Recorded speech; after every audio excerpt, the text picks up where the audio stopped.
di leen gërëm di leen ci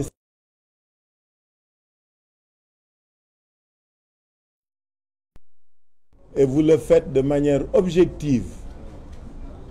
et vous le faites de manière désintéressée parce que looloo ci am solo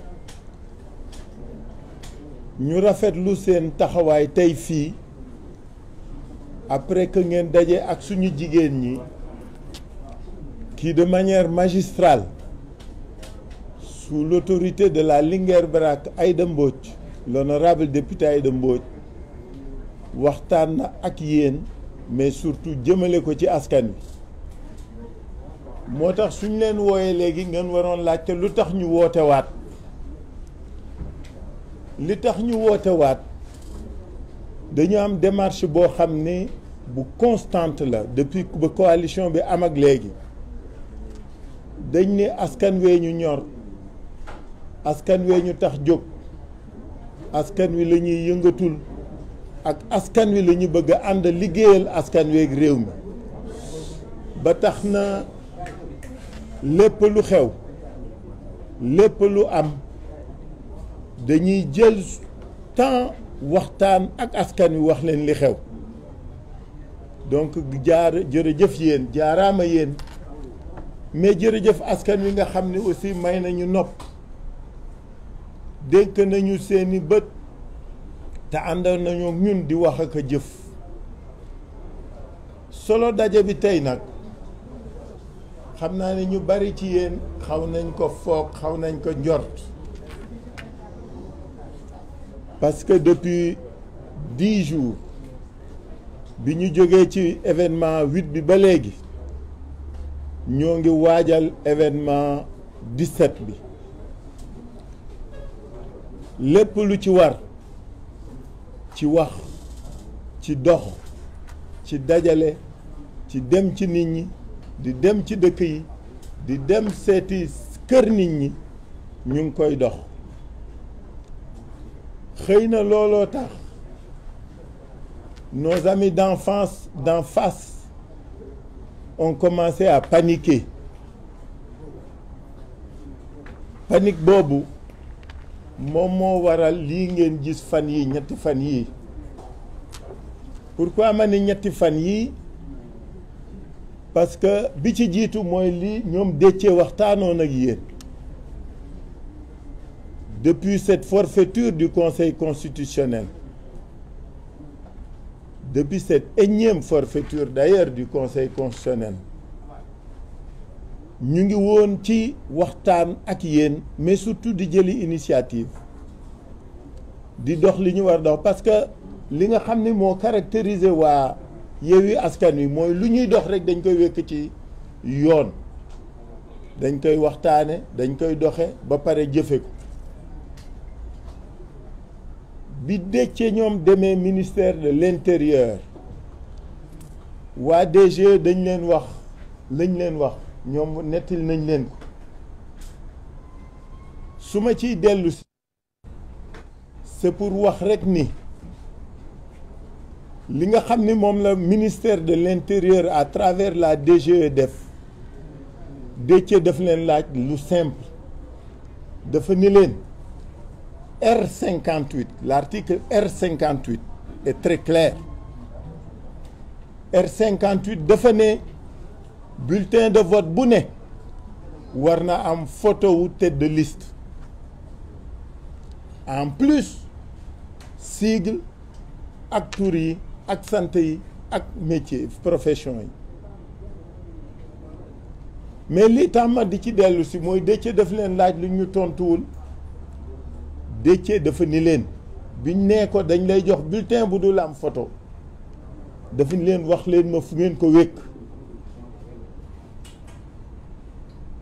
et c'est ça qui est important mais li gën a am solo mooy dafa leen laaj leneen dafa ni leen décision bi ngeen jële non seulement wax leen ma fi ngeen ko wékk mais notifier ma leen ma ko parce que ñëpp xam nañ ni en matière électorale l'autorité chargée d'organiser les élections lu mu décider da ko war notifier liste yi nga xam ne ñoo nekk en compétition pour lu mu war def suy dem yoon ak suy dem recours ak le mu am ko mais mbirum violation R58 bi leen Déthié laajee notification dañu bañ xanaa nekkuñu ci dëgg pourtant loolu lañ yàkkamti woon loolu dama bëgg ngeen xam lu tax Déthié ni du leen signeel BAT suñ ko notifié wuloon suy def recours wala muy def leneen day am mais ñoom ñoo bañ li tax bëgguñu ko def nag ñoom ñoo ko xam dama bëgg sénégalais yi jàpp Maatay bi nga xam ni moo fi ne Maatay bi nga xam ni DGE bañ koy créer te ki ko jëkkoon yor doon inspecteur général d'État xam nga ndax ngeen koy fàttaliku 2012 ki jiite woon DGE te ñu mujj ko def ministre délégué te mu organiser élection yi kookoo indi alternance ba ki fi nekk tey falu fi xam nga ndax yéen koy fàttaliku cette même DGE encore nga xam ne dañuy fexe ba dañ koy jox ci administration koo xam ne day nekk ci corps boo xam ne warul ànd DGE boobu moo faillir bi pas moom moo faillir et c'est en cela que képp ku gëm état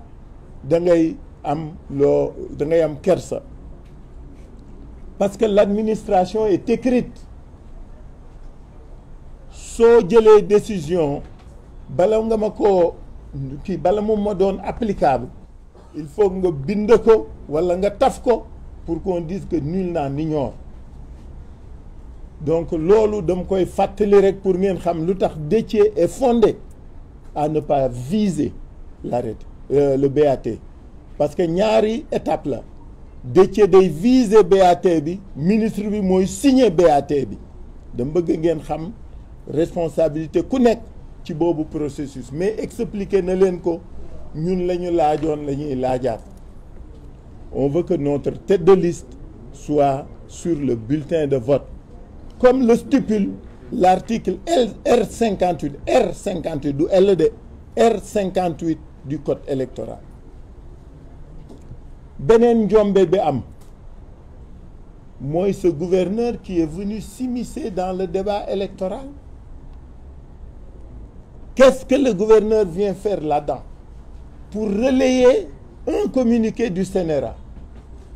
ñëpp xam nañ ne suñu masaan tollu fii ci élection CNRA day fàttali mbirum campagne déguisée mbirum propagande déguisée ñëpp xam nañ ko parce que L61 su ngeen xoolee le premier paragraphe qui est le paragraphe générique dafa expliquer ni dañu tere propagande déguisée à travers ou par le support des médias publics et privés après ñu expliquer lan mooy campagne déguisée donc xam nga li ñu làkk lu leer la et du fi lu bees cette disposition de la loi existe depuis 1992 bu njëkk gouvernement yi loolu lañ daan def su élection jotee weer ñaari weer les médias d'État couvrir déplacement ministres yi premier ministre président ñuy inaugurer que Yatta Yumbey c'est l'opposition d'alors qui en avait fait une réclamation et le président Abdou Diouf avait donné son accord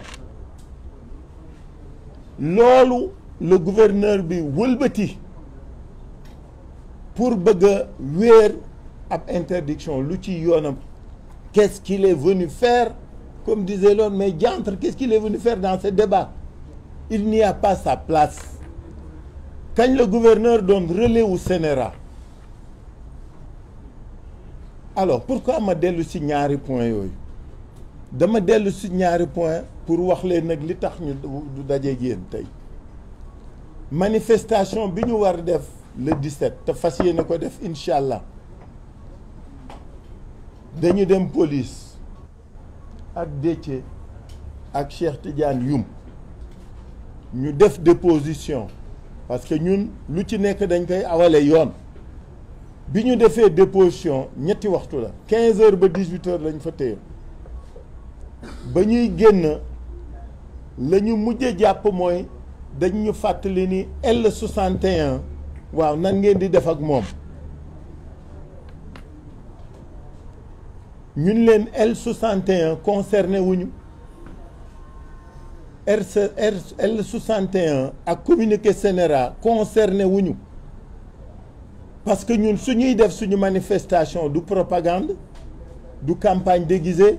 du ñu wane candidat du ñu wane bulletin de vote état bi à travers certains de ces segments dafa am lu mu ñu teg saa yi ñu ko tegee ñu woo askan wi pour waxtaan ak ñoom waxuñu ku ñu voteel waxuñu ku ñu tànn waxuñu bulletin donc nous ne sommes pas concernés par L61 et je l'ai dit au commissaire de police ñu ñëpp ñu fàttali ko donc suñu ñëwee tey ñu convoqué ñu 15 heures man Déthié ak Cheikh Youm ñu ñëw le commissaire ni ñu génneel ñu ñaari këyit benn bi c'est l'arrêté du préfet qui interdit la manifestation le mot est impropre defe naa xam ngeen fi ma waxee le préfet ne peut pas et ne doit pas interdire la manifestation parce que demandé wuñ ko autorisation wu manifestation ñun dañ ko informer ci tenue wu manifestation est-ce que yéen ngi dégg fi ma waxee demandé wuñu autorisation wu def manifestation conformément aux dispositions des textes législatifs pertinents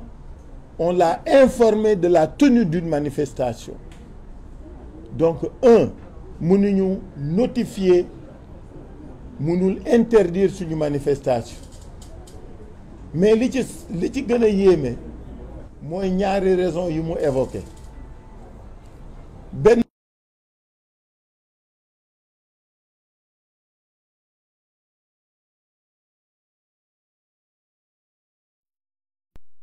xam ni il y a une semaine organisé na le meeting bu rëy ci jàmm ak ci salaam qui a duré de 15 heures à 19 heures on a dépassé que de 36 minutes la manifestation pour vous dire à quel point nous étions nous conscients et tenus de respecter suñu kàddu parce que lu am solo la góor la mu wax rek a am solo on a dépassé de 36 minutes mais ba ñuy dem dafa tas ci jàmm ak salaam bi ñuy déclarer c'est la même chose la ñu fàttali commissaire de police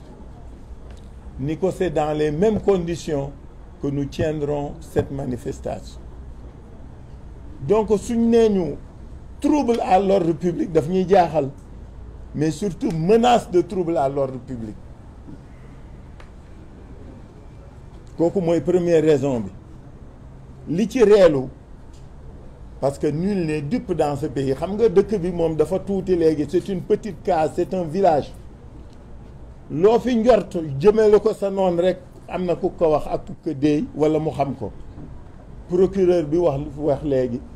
yéen ñëpp suivre ngeen ko ku wax feeñ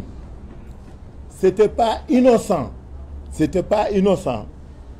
pour que première cause bi ñu affiché bi préfet affiché mooy menace de trouble à l'ordre public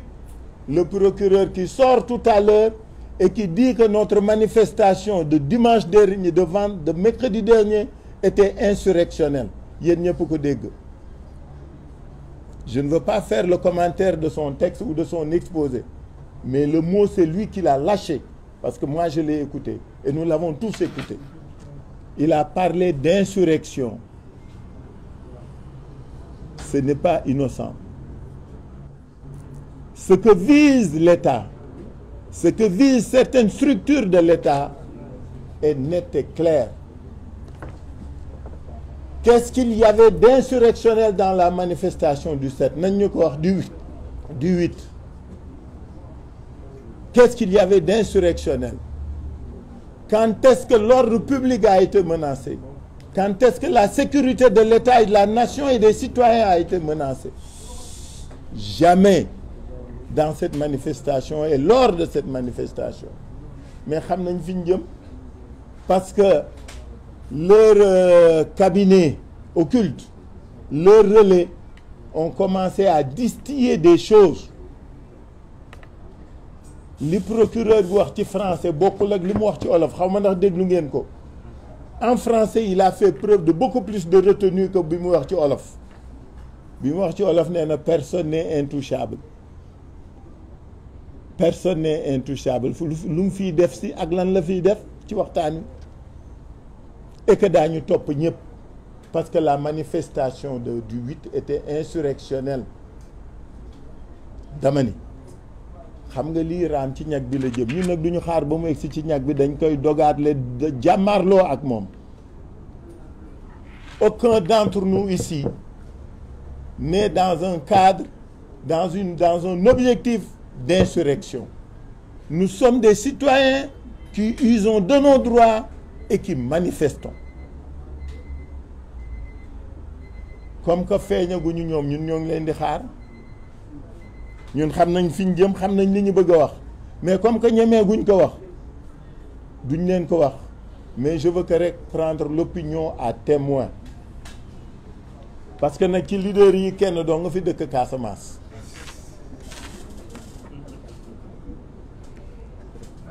te muy Ousmane keneen di Ousmane vous avez compris ce que je veux dire donc dama bëgg ngeen disséquer ngeen déglu li procureur bi wax ngir tey xam nga ëllëg lañ jëm te li ci kanam rawu li bët loolu olof yi wax na moi je dis à l'opinion publique nationale et internationale que am na lu kenn dul nangu nag gis nga yëf ki am na lu kenn dul nangu et foo wëliise rek xam nañ fa nga jëm donc je veux que de ce point de vue ngeen jàppalu bu baax li ma leen wax tey parce que ci kanam lañ jëm donc menace à l'ordre public di première raison bi préfet bi wax taxawul jubul mais puisque la démarche était concertée pensée planifiée il y a une concomitance entre l'arrêté du gouverneur le communiqué du gouverneur la sortie du procureur et la décision du préfet dama bëgg ngeen link ñett yooyu aucun de ces faits n'est innocent aucun de ces faits n'est séparé de l'autre parce que waxu ëllëg la li ma leen di wax nii dama bëgg ngeen jàpp ko ñun dañuy doon ñoo xam dañ naan waxoon nañ ko xamoon nañ ko mais mani gaañi affaire bi du yomb de bëgg ñu xam ne li ñu bëgg ñoom du yomb mais c'est que dañ leen dul may sax mu nekk ñaareelu raison bi mu wax mooy dafa ni article 61 la ñu violé nan la ñuy violé article 61 application article 61 article 61 dama leen fàttali léegi le premier paragraphe générique l'article 61 concerne la campagne déguisée à travers les médias publics et les médias privés médias publics moom xam ngeen ni ñun jotuñu ci mënuñu ci jot de 2012 ak léegi moom kenn mënu leen gis fenn ñun mënuñu ci jot donc médias publics taxawul médias privés ñun xam nañ ne su campagne jotee pré campagne da ngaa fay da ngay fay koo fayul du la ñëw génneel donc egguñu fa et puis woowuñu kenn donc je veux que de ce point de vue aussi que sénégalais yi xam ne les arguties sont fallacieuses et que les arguments ne sont pas pertinents li ñu wax wékkuñu ko fen loolu moo tax tey bi ñu demee le commissaire de police qui est très gentil hein, vraiment soit dit pas en passant nous a notifié l'arrêté du préfet on l'a pas reçu et on l'a pas accusé réception parce que xam nga suñ lay notifié da nga war signer pour wane ni jot naa ni lii décision préfet bi policier commissaire sangam jox na ma ko dañu bañ signé wuñu notification bi jëluñu arrêté bi kooku dem bëgg Sénégal yëpp xam nga lu muy wunda mooy li ñu fas yéene daañ ko def ci kàttanu yàlla on maintient notre manifestation parce que base yi nga xam ne moom lañ ñu jox taxawul. Il n'y a aucune base légale pour fonder démarche du préfet. Aucune. Menace de trouble à l'ordre public et violation de l'article L61 du code électoral. ñaar yooyu la avancé. bëgguma monopoliser parole bi lu yàgg mais li ma bëgg wax suñu mbokk askan wi mooy suba dañuy manifester suba ginnaaw suba ginnaaw suba dañuy manifester incha allah na ñëpp tase place de l'Obélisque dama bëgg nit ñi jàpp ko parce que liñ ñu wax taxawul du yoon wéeruwul ci yoon te taxawul fen moo tax nanguwuñ ko. Et nous continuons à appeler au rassemblement du vendredi à la place de la nation. Que nul n'en ignore. Parce que nag xam nga li bëgg a soof ci ki xam nga mooy lan mënuñu nekk dans un pays et dans un régime où le pouvoir doit toujours se choisir ses adversaires affaire nag day bëgg a pangaañi. am na lu kenn dul nangu ñaar am na je vous ai dit depuis le départ il y aura jamais de troisième je l'ai dit je le répète duñu ko nangu duñ ko seetaan duñ ko fekk te gars yi nag li mu leen wax dama bëgg ñu jàpp ko wax naa ko fi benn yoon dama bëgg ñu xam ni li mu leen jaral la ñu jaral ça c'est pas des paroles en l'air li mu leen jaral la ñu jaral et on se connaît nag dans ce pays. Alors donc je voulais vraiment que nit ñi xam askan wi que mënuñu nangu aujourd'hui des décisions sont prises leur applicabilité pose problème kenn mënuñu wax nan lañ koy defee soo nee damay kaas ñu ni dafay ñaxtu soo nee dama bëgg a dénoncer ñu ni dafay ñaxtu kenn ñaxtu fi kenn jaay fi dara ñiy jaay doole ngi nii di jaay doole di avancer mais gor nag am na foo xam ne su ngeen fa tolloo da koy jaral ba kanam gor soo koy bëmax di ko bëmax ba mu sës dafa am nu mu koy jaral alors donc je termine par là les bases yi ñu bëggee defee bulletin bi on refuse de nous les notifier pour ñu xam lan lañ ciy def les bases légales yi nga xam ni moom la préfet bi utiliser pour ni dafay interdire suñu man alors que amul droit interdire ko mënu ko interdire on lui a pas demandé d'autorisation on a déposé une information dama bëgg bu kenn di fàtte loi bi on lui a déposé une information à organiser une manifestation dañ la yëgal looy tàggaloo kii tàgguwuñ ko ñaanuñu ko dañ ko yëgal dama bëgg Sénégalais xam liy waral coow li ñaanuñu ko demandé wuñ ko autorisation dañ ko yëgal mënuñu tere donc tout le monde vendredi inchallah à l'Obélisque je vous remercie. Bien. On va enchaîner avec Ousmane Sonko. Ils seront deux à parler cette fois. On va faire la version wolof et français. Ah, c'est moi qui dois parler.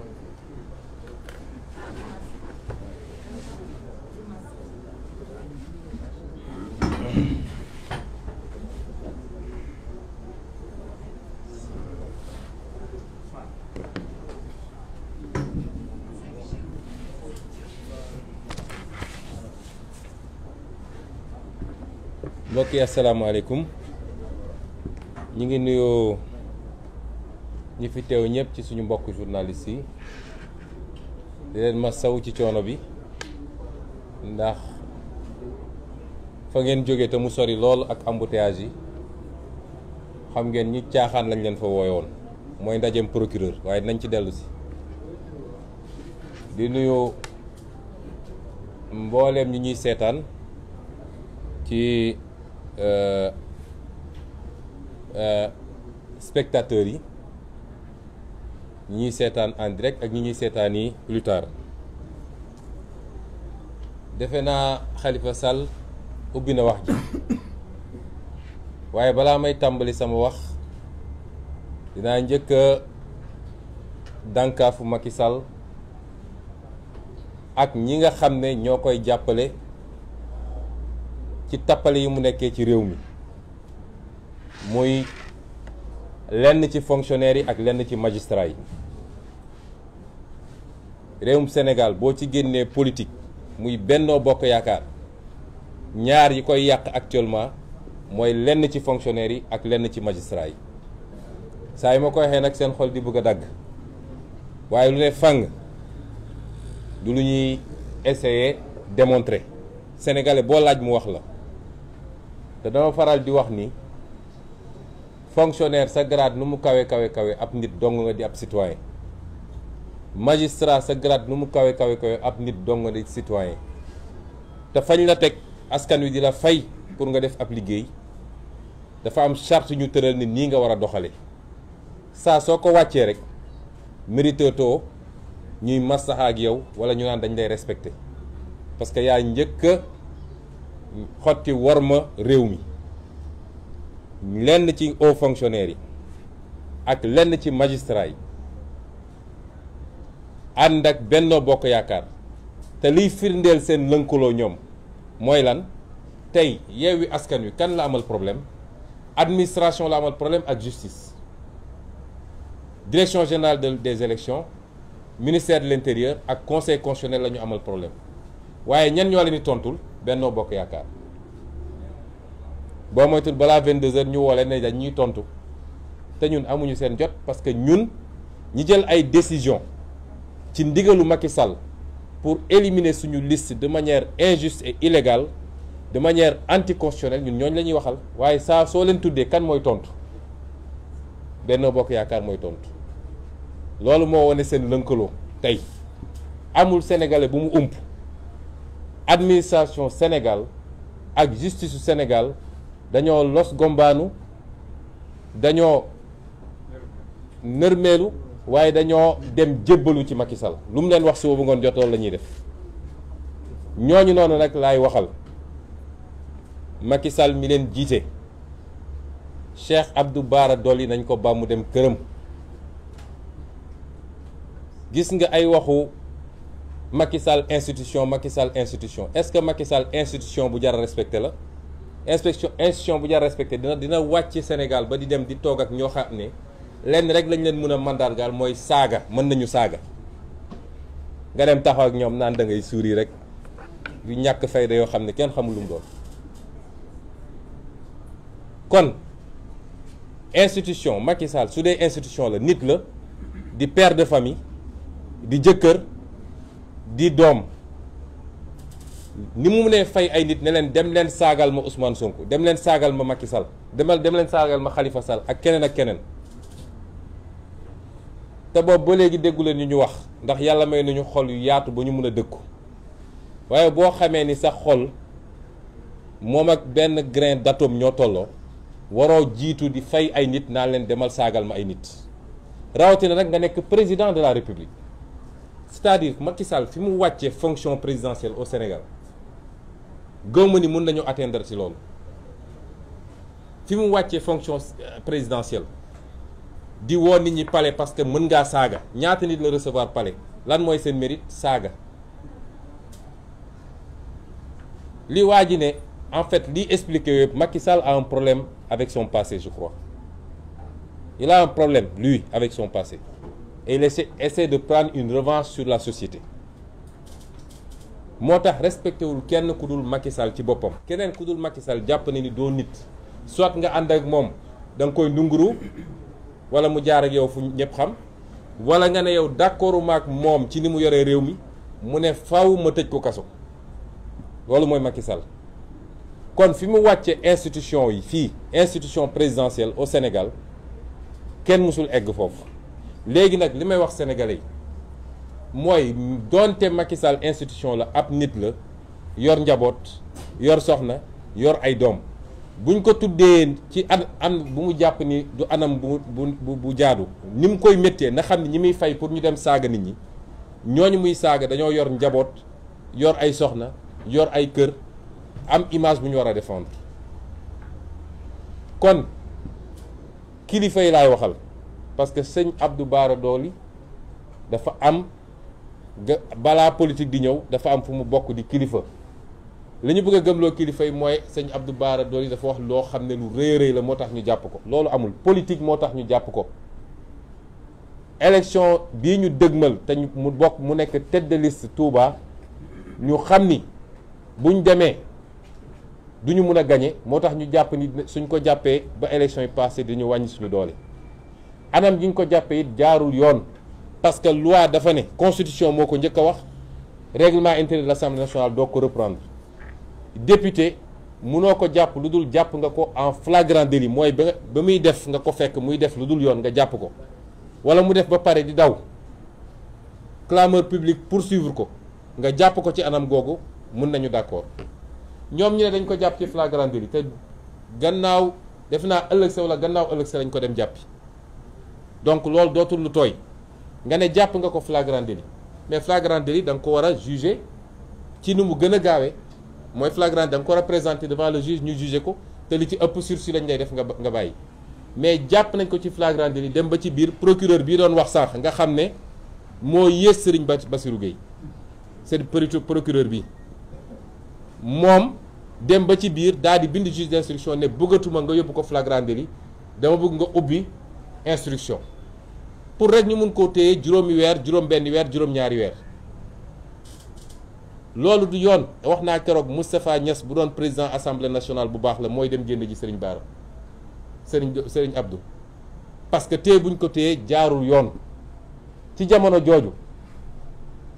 nit taxaw na fii ne nañu rey Ousmane Sonko tey mu xëyaat ne li ma wax feddali naa ko ana procureur bi doon wax sànq naan waa li xew ci dëkk bi ana mu moom su yi taxawee dossier 94 milliards OFNAC def na rapport am ne ko ñii dañoo sàcc xaalisu réew mi Ousmane Sonko wax na dëgg nañ leen poursuivre ana procureur ci jamono jooju kër yi ñu fekk ay milliards ñu tëj ci ay néeg ana procureur ci jamono jooju gis ngeen injustice bi nekk ci dëkk bi fi mu ñu jëme te musul egg ndimbo bi nag musul am ñu jàpp ñii du xus xaalis ku ñu jàpp daal ku ñu jàppoon mu tëral di ko rendi te ànd ak Macky Sall bu yóbboo nga xam ne yow tu n'as rien à craindre li ñuy wax nii nag su may wax ay menace de mort ma leeral ko xam nga ay dessin animé yu naan dañuy def menace de mort ñun loolu nit ñoo xam ne matuñu sax nit naan dañuy def menace de mort waxuñu ko parce que daf ñoo yëngal mais dañuy interpeller kii nga xam ne moo toogoon sànq di wax ay waxu daanu ci saret lii lu leer naññ la lu ñëpp teg seen bët te yëkkatiwul benn baaraam loolu moo xew Sénégal. ñaareel bi ma bëgg a wax mooy ñoom li ñu xaw a réussir nag tuuti mooy fexe nañu ba nit ñi waxatuñu nii Benno Bokk Yaakaar warul bokk ci élection yi waaye ñëpp ñi ngi naan Yewwi dafa war a bokk. ma delloo ci xel yi ci lenn conseil constitutionnel forfaiture bi ñu def li ci gën a garaaw du sax ñu ne liste titulaire u Yewwi Askan Wi warul dem waaye le fait que ñu fexe ba dugalaat Benno Bokk Yaakaar te boobu jamono Benno Bokk Yaakaar ay parrainage am ëpp na muy benn parité am respecté wu ko loolu gën a garaaw ci li conseil constitutionnel def ces 7 charges-là c'est des criminels li ñu def c'est un crime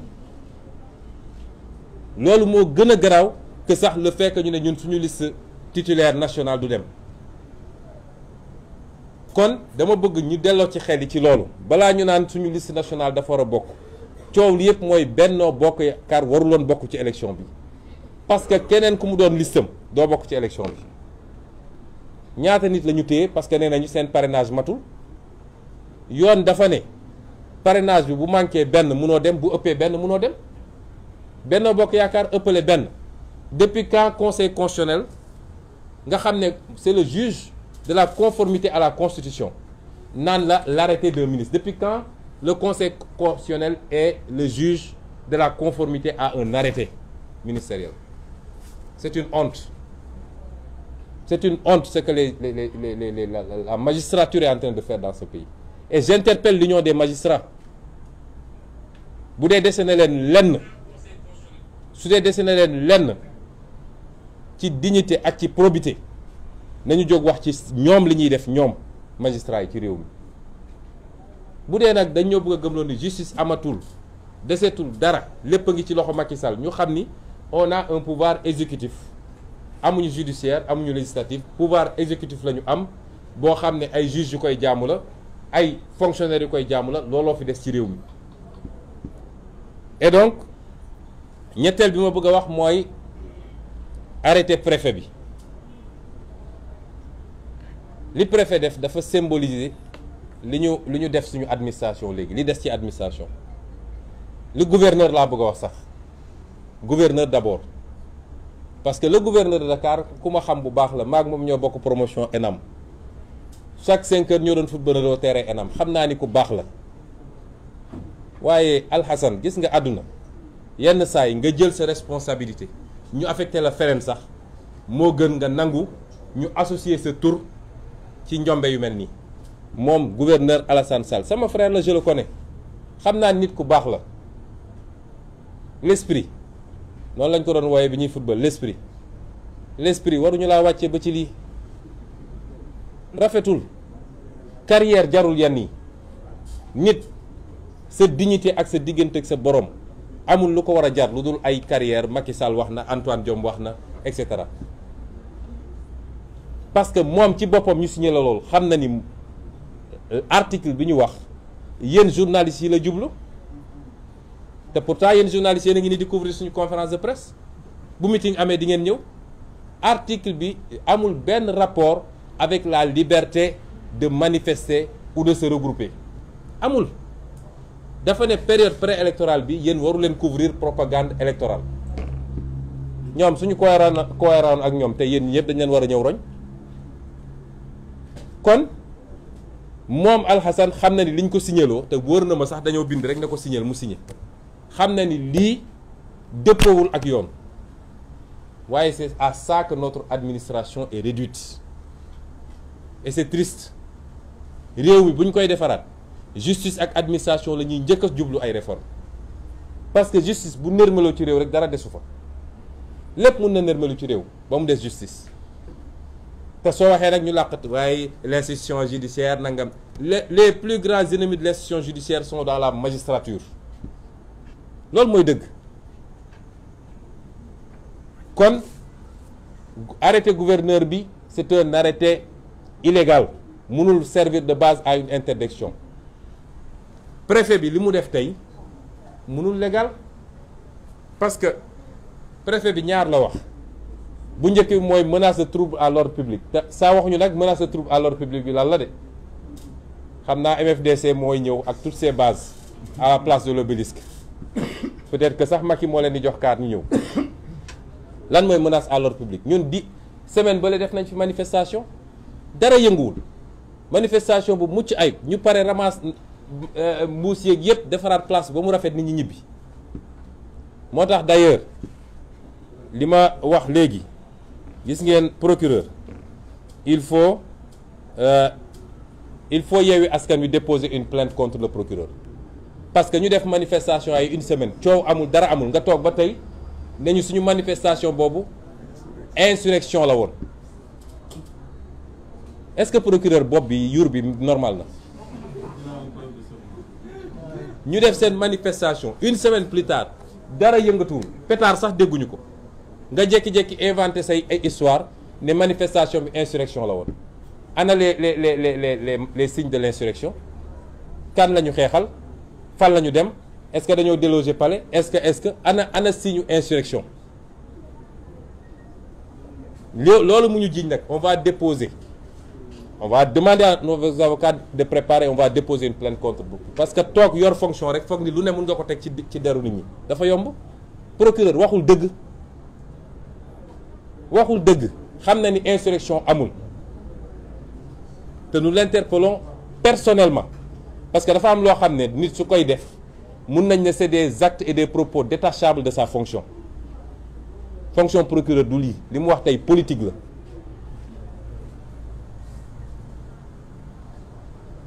bu ñu waxee loolu ba pare nag dañuy wax sénégalais yépp que suñu manifestation gannaaw ëllëg maintenir nañ ko duñ ci changer lu toll ni tarfata ay manifestation bi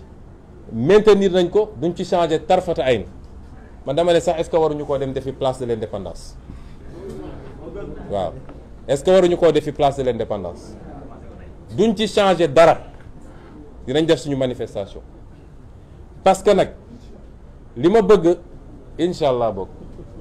li ma bëgg sénégalais yi xam gis nga li ñuy xeex nii du ay poste yu ñu bëgg fii amul kenn ku fi poste député ñi fi toog ñëpp daanaka presque mus nañ nekk député ministre ak yeneen man mii di wax ak yéen bëgguma nekk député bi ñu waxee dama leen ne woon am naa mandat bu may gérer à Ziguinchor dama bëgg a concentré wu ci loolu ñu xool nag nu ñuy préparer élection présidentielle waxtaan moo andi ba ñu convaincre ma ne dinaa dugg su ma nekkoon député it damay choisir diggante la ma war a def Ziguinchor ak député parce que man gëmuma cumul de fonction kon ñun député feesul suñu bët nekk nañu député ba tey jii 5 ans nekk naa ko député ñeneen ñëpp fii Déthié nekk na ko Aïda Mbodj nekk na ko Habib Sy Khalifa Sall et cetera kon lan mooy poste député ñun xeexuñu pour poste mais principe la ñuy xeexal mooy lii suñ ko nangulee Macky nañu xam ni c'est fini ci Sénégal nit ñu bëri dañuy woo naan ñu way moom bu leen ko topp ci loolu xam ngeen décaler leen mbir mi et cetera looloo tax 10 ans yi passé Macky Sall di def lu ko neex est-ce que mun nañu continuer accepter que Macky mooy tànn kan mooy dem élection législative bi ñuy dem benn ténor opposition du ci bokk est-ce que loolu xel mun na kon yéenay gis France élection législative Jean-Luc Mélenchon ma nga fa Marine Le Pen ma nga xalaatuñu élection législative France ñu ne éliminer ñu diw parce que nee nañu listam xaw ma xalaatuñu ko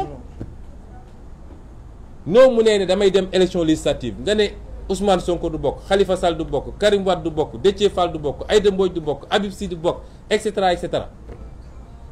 loolu ban façon élection législative la est-ce que loolu sénégalais yi war nañ ko mën a nangu kenn ku nekk fi nga toog sa biir salon nañu posé wu question yooyu principe yooyu la ñuy xeexe muy ñaar mooy li mu def pour annuler suñu candidature te tegu ko ci yoon ñaareel bi mooy mu tegaat ci nag ne les libertés dama koy confisquer ma fàttali ni Macky 2011 dafa ne l'affrontement est inévitable ça va se jouer dans la rue j'invite le peuple sénégalais à sortir il n'y avait pas d'autorisation chaque jour ñi ngi woon place Obélisque il n'y a pas d'autorisation li may wax Macky Sall mooy ça se jouera dans la rue et moi j'appelle tous les Sénégalais à sortir dans la rue c'est tout kon mu des nag buñ ko bàyyee ba mu tere ñu ñun manifester te nu mu munti demee dina am manifestation lay bañ dina am manifestation nag bëri na forme dëkk bi yépp dina am manifestation bu soobee yàlla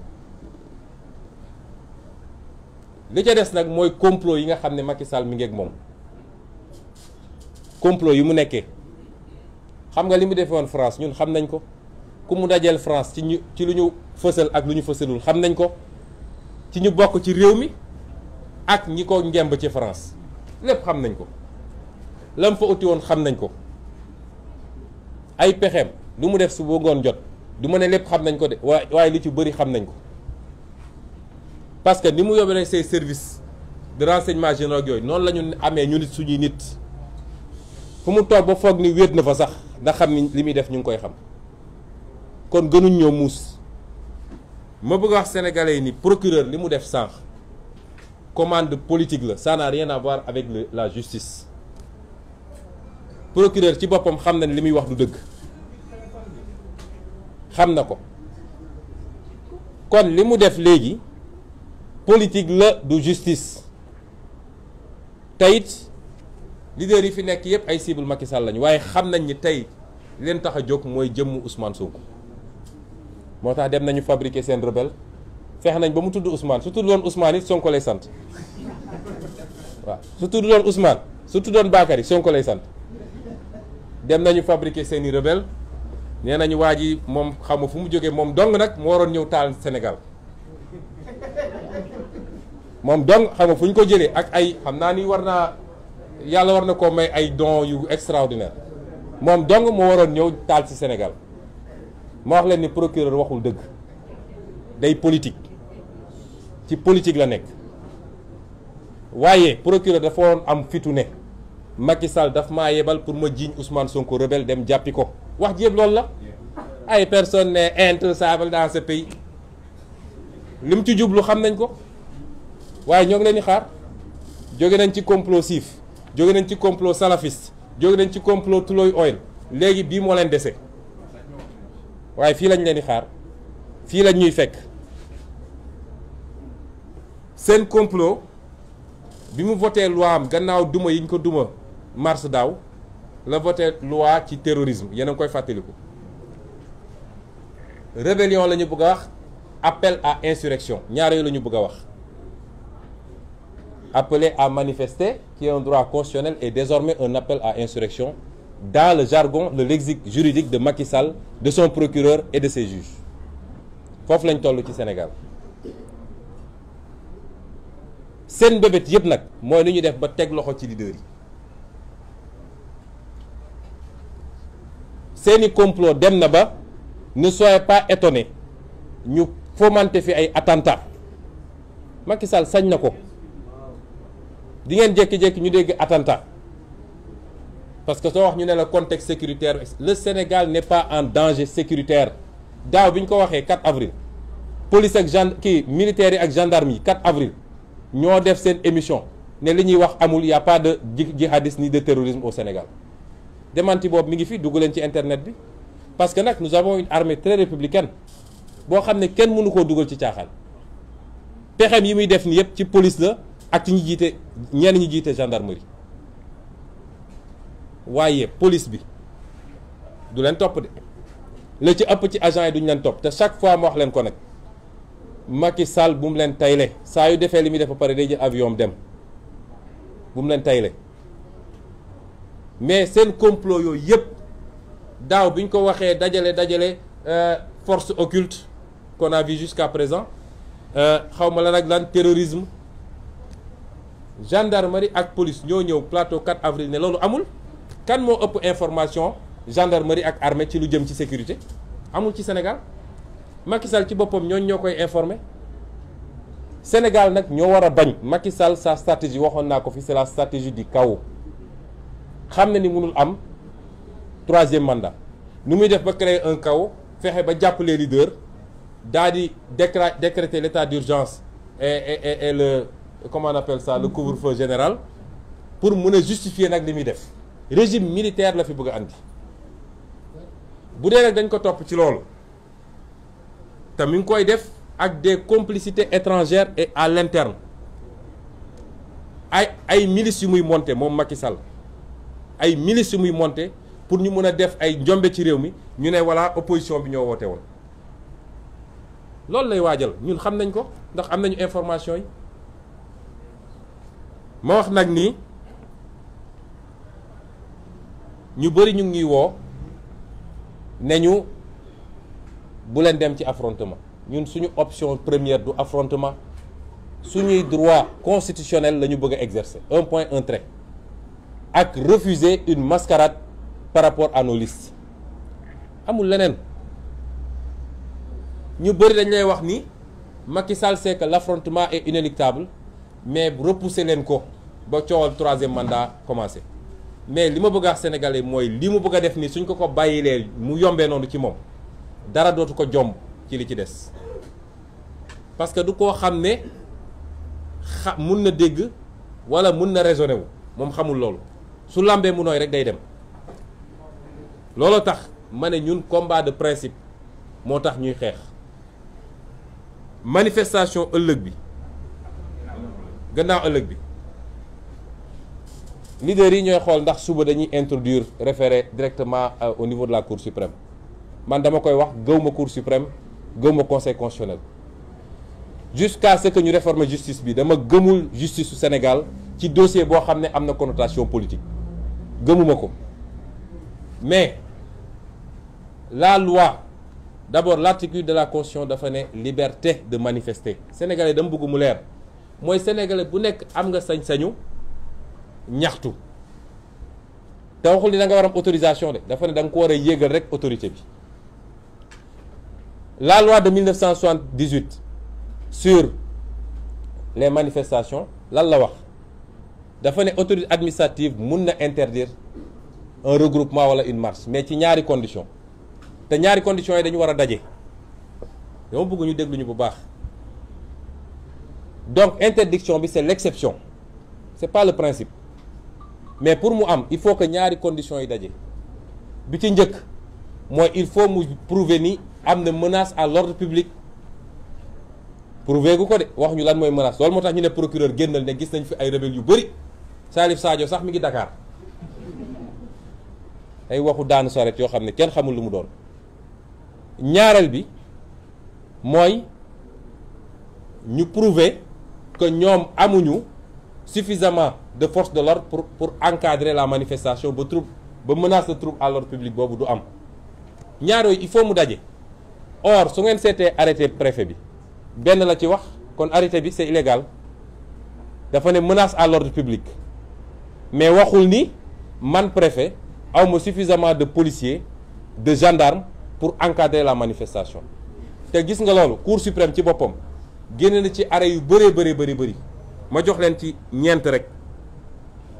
en 2011 Alioune Tine Rado contre État du Sénégal en 2016 Amnesty International contre État du Sénégal en 2018 Église du christianisme céleste contre État du Sénégal et en 2019 Assane Ba Birane Bari et compagnie contre État du Sénégal yëpp même chose la État du Sénégal dafa interdiroon manifestation Cour suprême ne ko da nga ne simplement que menace à l'ordre public mais prouvé woon ni yow amoo suffisamment d'effectifs de policiers et de gendarmes pour encadrer ba menace boobu du am donc tu n'as pas le droit d'interdire la manifestation donc l'arrêté du préfet lui-même est illégal léegi nag leader yi mun nañu xool parce que man gëw ma ay li ñu justice woon ci jamono ji man gëw ma justice bi mais su ko te suñ ko dugalee suba it la Cour suprême a 48 heures pour délibérer mais vu que ñoom tey la ñuy doog a notifier affaire bi suñu dugalee suba la Cour suprême doit se donner les moyens de régler cette affaire avant vendredi matin c'est ça qui est la norme mais duñ ko def parce que waajee toll fi mu toll woo leen ne leen bu leen yëngatu foofu la Sénégal toll bu ma dajalee lii lépp nag je vais lancer un appel aux Sénégalais aux militants et militantes aux sympathisants et aux sympathisantes à tous les Sénégalais et Sénégalaises épris de justice appel bi ma leen lancé woon daaw laa leen di waxaat c'est un appel à la résistance constitution moo ne ku ñu dénk nguur muy jalgati yoon di utiliser les moyens d'État pour dal ci kaw Sénégalais yi pour dal ci kaw opposition bi constitution may na la droit nga résister ni mu valable woon daaw ci mois de mars la valable tey lu bëri ci Sénégalais yi dañu jàpp ni mobilisation bi Sénégalais yi affaire u liste jaralagu leen ñu mobiliser wu donc nañu xaar mbir mi ba bu mu tuddee troisième mandat may wax Sénégalais yi ni du affaire u liste moo tax ñuy mobiliser wu liy xew tey mooy déterminer troisième mandat bi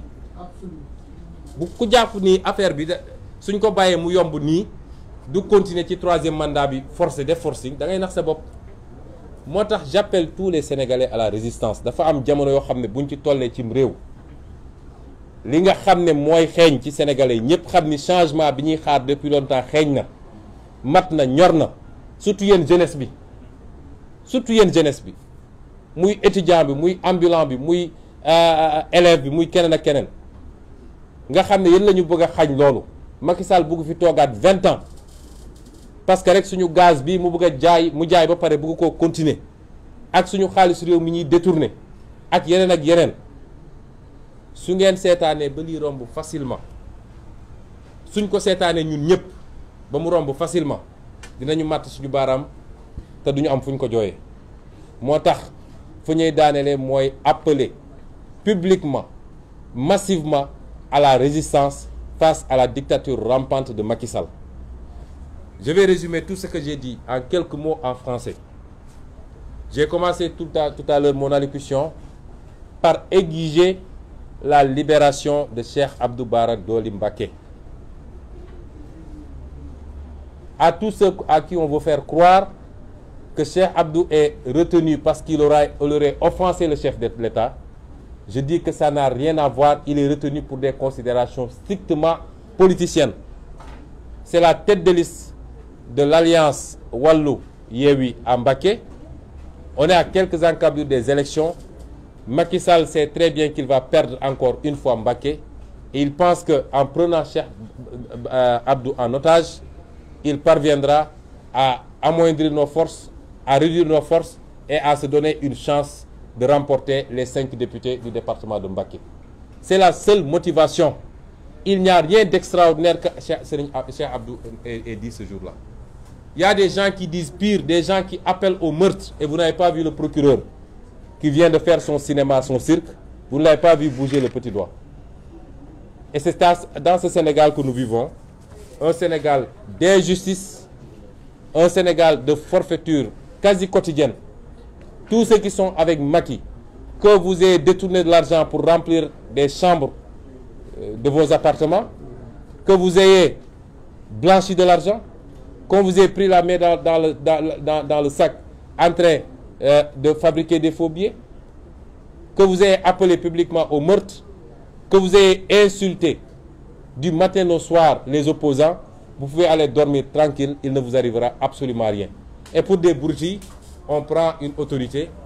politique et religieuse pour le mettre en prison et pour l'humilier.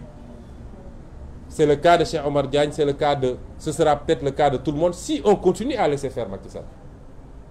Parce qu'il ne s'arrêtera pas. Il est obnubilé par son 3e mandat. Il est prêt à marcher sur des cadavres pour avoir ce 3e mandat. Si les Sénégalais le laissent faire, il ira jusqu'au bout. Et c'est ça, le 3e mandat, évidemment, ouvrant sur le mandat à vie. Parce qu'après, il va nous dire que c'est un nouveau mandat qui n'a rien à voir avec les autres. C'est ça qui est en train de se jouer. Il ne faut pas qu'on se trompe. Et il y a des moments où c'est le peuple, tout un peuple doit se dresser. Parce que c'est des moments extrêmement graves qu'il ne faut pas laisser passer. La deuxième chose que je voulais évoquer, c'était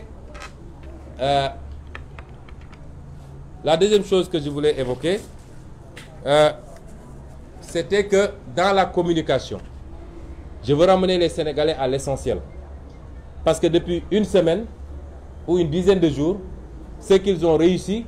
c'est de déplacer le débat. Et ce qu'ils essaient de faire encore avec de fausses histoires de rebelles ou je ne sais quoi. Comme dit Guy Marius Sagna, le seul rebelle dans ce pays, c'est Macky Sall. Et donc, ils ont réussi à déplacer le débat politique pour que nous oublions que le véritable débat, c'était que Benno Bokk Yakaar ne devait pas participer aux élections et ne doit pas participer à ces élections. Parce que Benno Bokk Yakaar a produit un nombre de parrains supérieur à ce qui est autorisé. Et le ridicule ne tuant pas dans ce pays, vous avez un conseil constitutionnel qui est le juge de la conformité à la Constitution, qui vous invoque un arrêté d'un ministre pour valider une liste. C'est une honte. Et donc, il faut qu'on ramène ce débat. Benno Bokk Yakaar ne doit pas participer à ces élections. C'est ça le vrai débat. Et je veux que ça soit réactualisé et ramené au cœur du débat. La décision du Conseil constitutionnel est anticonstitutionnelle. Le Conseil constitutionnel est aujourd'hui une juridiction qui viole la Constitution. Et de manière générale, ce qui montre le lien qu'il y a entre la justice politique de ce pays, l'administration et Macky Sall et Benno Bokk Yakaar, c'est qu'à chaque fois que nous faisons une sortie contre les décisions de l'administration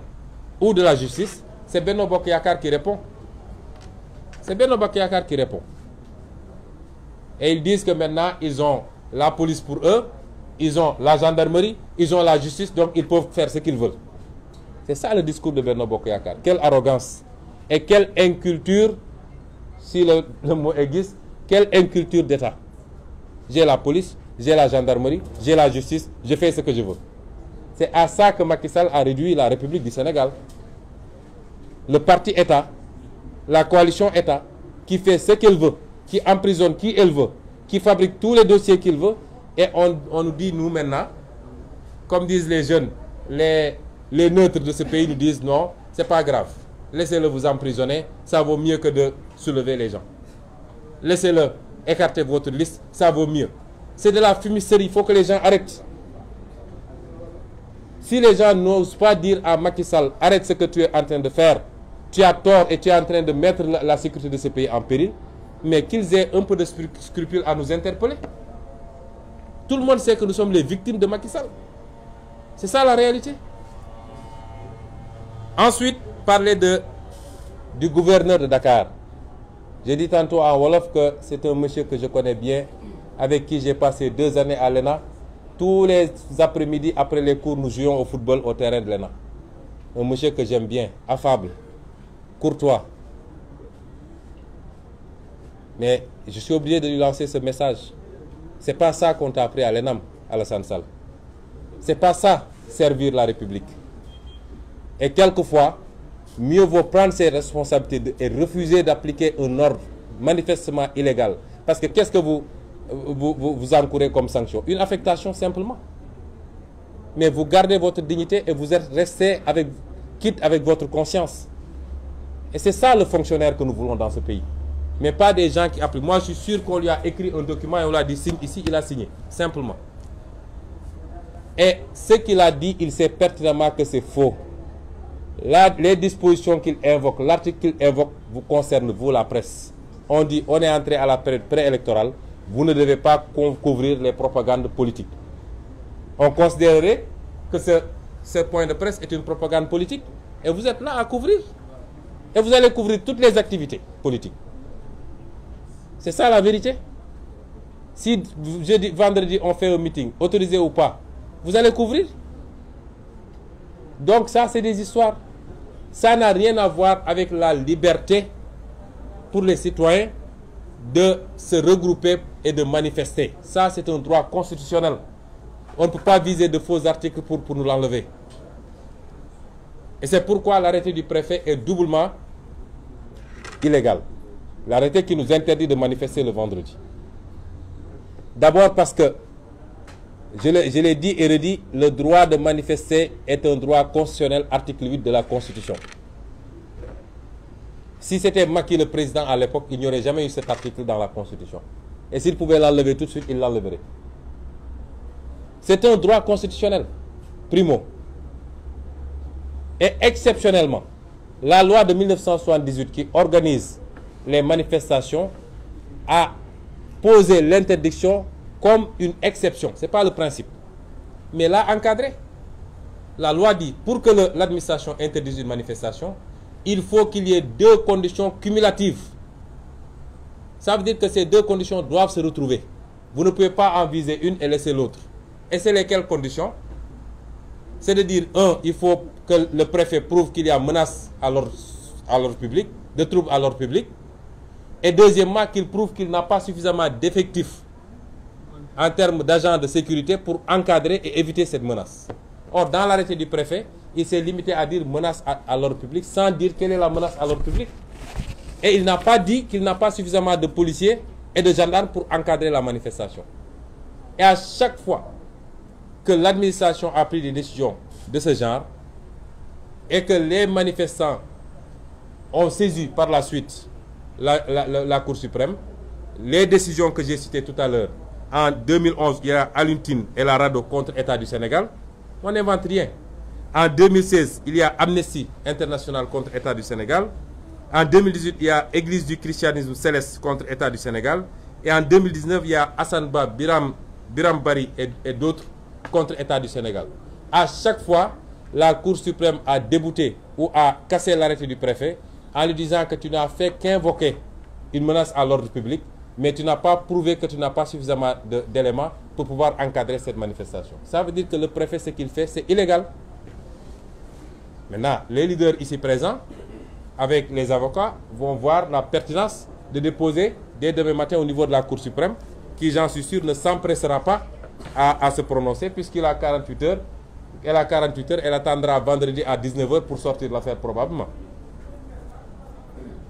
Ensuite, dire aux Sénégalais que, fort de tout ça, nous maintenons notre manifestation du vendredi 17. Nous la maintenons. Parce que Macky ne peut pas piétiner toutes les lois de ce pays, piétiner la Constitution et on continue à dire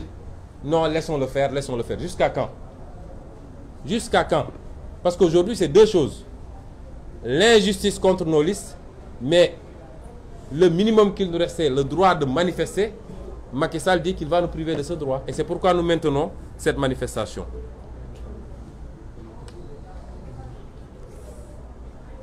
Et je veux dire aux Sénégalais que ce n'est pas parce que nous sommes obnubilés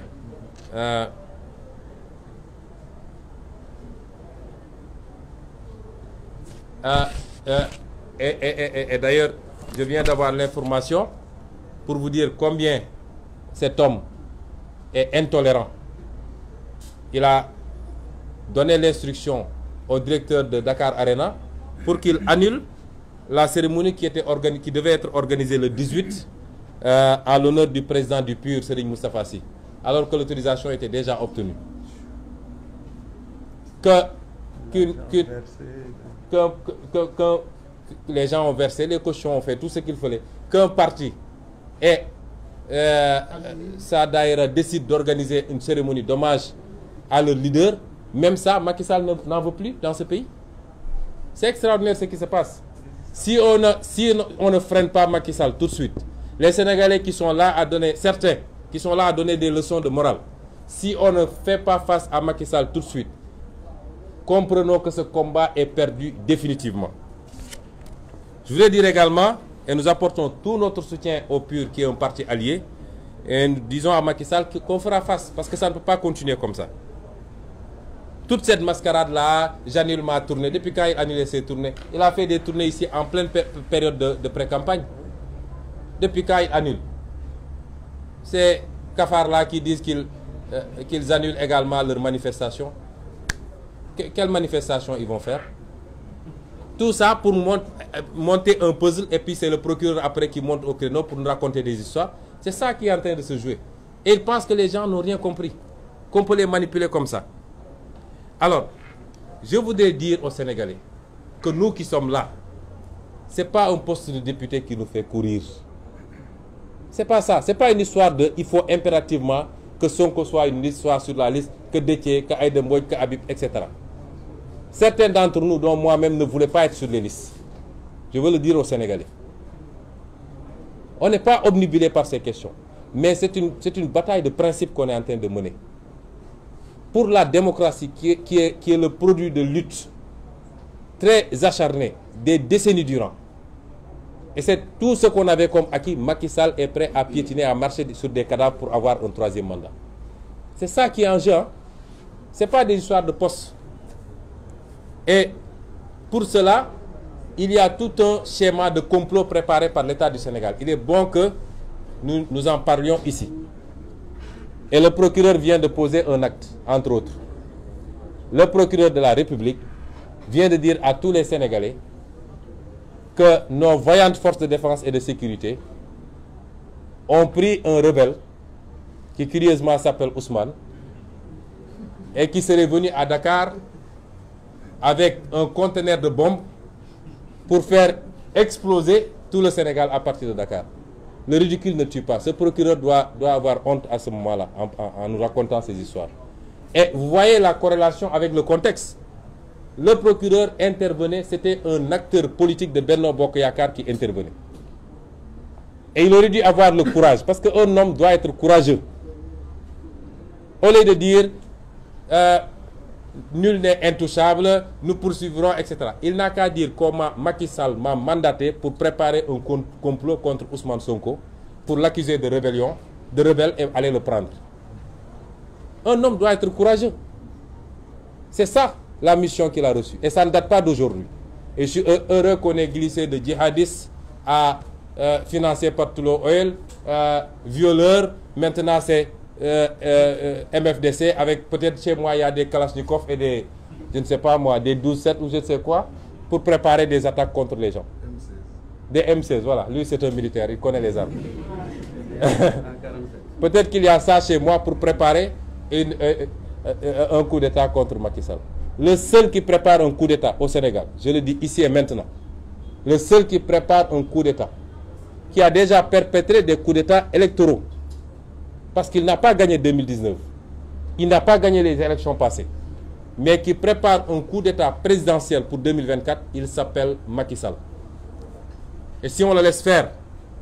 les Sénégalais, le réveil sera brutal. Il faut freiner Macky Sall pendant qu'il est temps. Ensuite, vous avez vu, après le mois de mars, ils avaient voté une loi ici pour dire que toute manifestation pourrait être considérée comme une insurrection. Les deux délits qu'ils préparent, c'est ça, hein? Appel à insurrection, rébellion. Ils sont allés juste pour dire combien ils sont ridicules. Ma baamuwaat ko ci wolof sama garde du corps bi ñuy wax limousine nee nañu c'était un bras droit de Salif Sadio qui l'a détaché pour mu nekk sama garde du corps. Limousine bii judd Bargny di lébu su demee Casamance maa ko fa yóbbu pour la première fois ñu ne la c'était un grand maquisard formé par Salif Sadio qui l'a détaché pour qu'il soit mon garde du corps. ngeen jéggal ma ci kaddu mais ñii dañoo fen ba foo leen gis léegi fen la ñuy niroo ngeen jéggal ma rek ci kaddu gi. Donc loolu la ñuy préparer et il faut que les Sénégalais en soient conscients te leaders yi fi nekk yëpp la ñuy viser nag waaye ñi fi nekk ñëpp dëppoo nañ parce que nee na Khalifa Sall fexe naa ba écarter ko tey mënul dem élection fi lekk gars yi gañewuñu assemblée nationale def li ñuy def et cetera. Donc tous les leaders ici sont concernés et sont visés. Macky Sall bàyyiwul kenn ngay sëriñ ngay leader politique ngay mouvement citoyen ngay journaliste képp ku mu yaakaar ni yow d'accord ak moom xamal ni mi ngi sa tànk te lépp nag ci voilà may fàttali léegi dañ ma wax ma baamuwaat ci wolof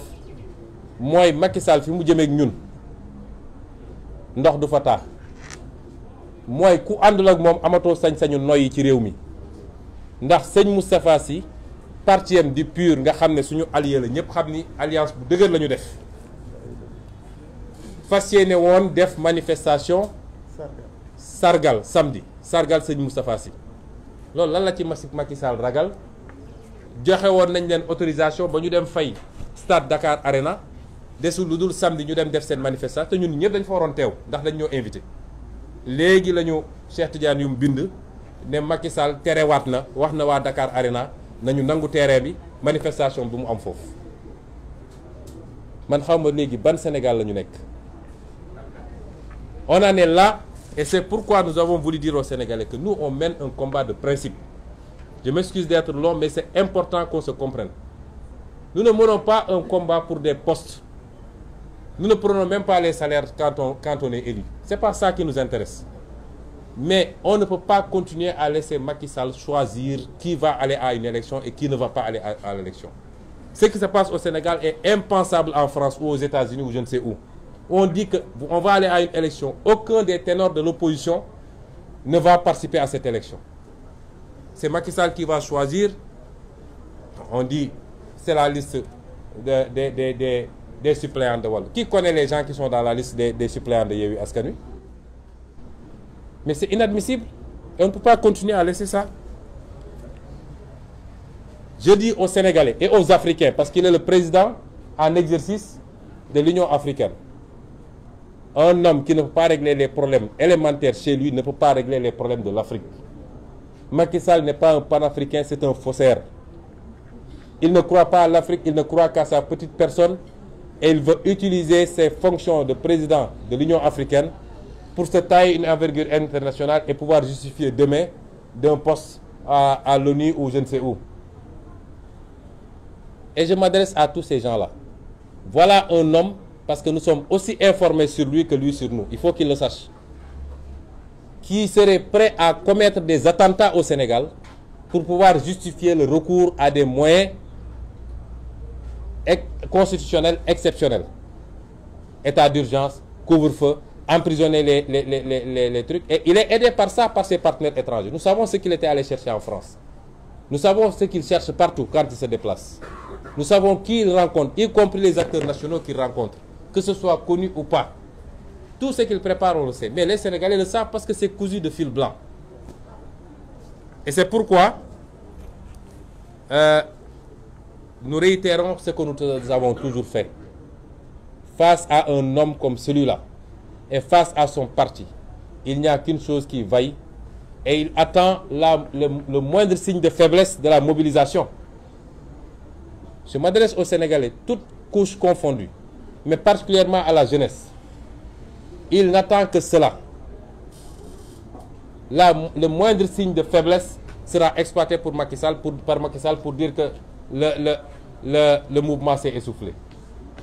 Il pense qu'il peut prendre sa revanche sur mars 2021. Et si les gens ne se mobilisent pas, nous n'avons que notre volonté. Nous sommes prêts à nous livrer pour le peuple sénégalais. Nous sommes prêts à porter ce combat-là. Mais c'est le combat d'abord de chacun et chacune des Sénégalais. Il faut que les gens le comprennent ainsi. Et c'est pourquoi il ne faut pas que la mobilisation faiblisse. Il faut que les gens se mobilisent massivement. Nous examinons même d'autres formes de combat, y compris la désobéissance civile. La désobéissance civile.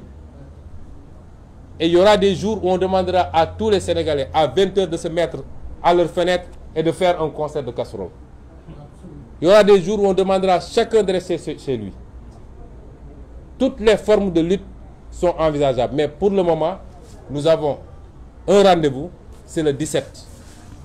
Nous appelons les Sénégalais à se mobiliser massivement